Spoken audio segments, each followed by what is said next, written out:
Alright, so now that we had our fun out at Rattlesnake, time to get back to this working on the WJ axle and get this thing put back in. Got everything I need except for the upper control arm mounts. I don't know why these are so hard to find. None of the AutoZones around here, O'Reilly, Napa, tried them all. None of them had them in stock.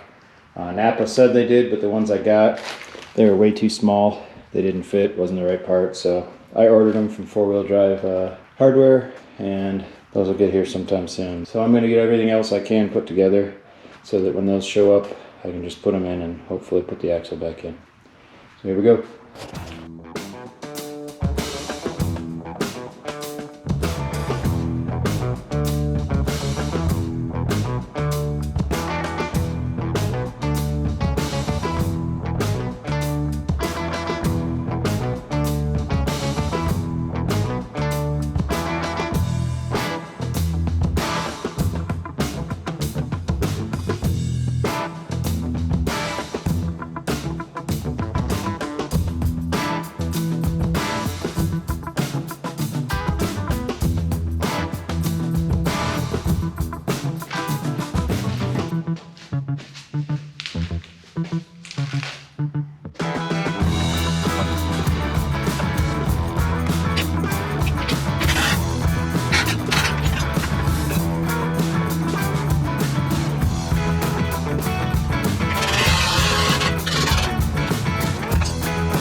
Well, time to get this axle back in. I think I got everything I need.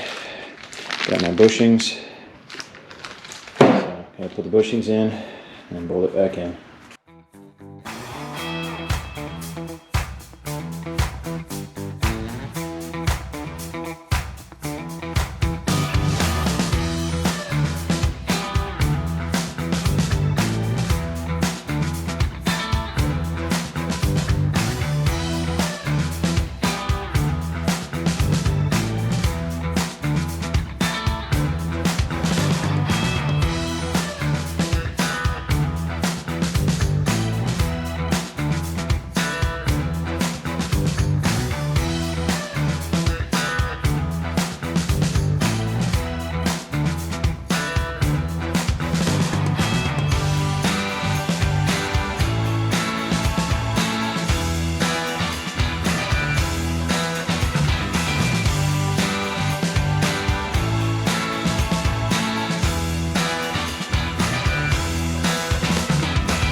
Alright, well, unfortunately I didn't get any more video of that. I don't know if I was having issues with the camera or what, but I did take some more shots of it. Here's some more pictures of the axle as we're putting it in. You can see right about here that there was getting pretty close to the oil pan, but it did clear it. There's another shot from the side. You can see it right up at the top there. It did clear the oil pan, just barely. Yeah, you can see there's a finger width or a little bit more in there. And then next day we took it out, did a little mild wheeling, and everything seemed to work out great. One thing I did notice a little later is at full compression, the truss was actually contacting the bottom of the oil pan. And so if you do this with just a 2-inch lift and this truss, you probably want either a bigger lift or you want extended bump stops. But other than that, everything seemed to be working out fine. I'm planning on putting a larger lift on it pretty quickly anyway, so I just need to make sure I don't hit too hard in the meantime.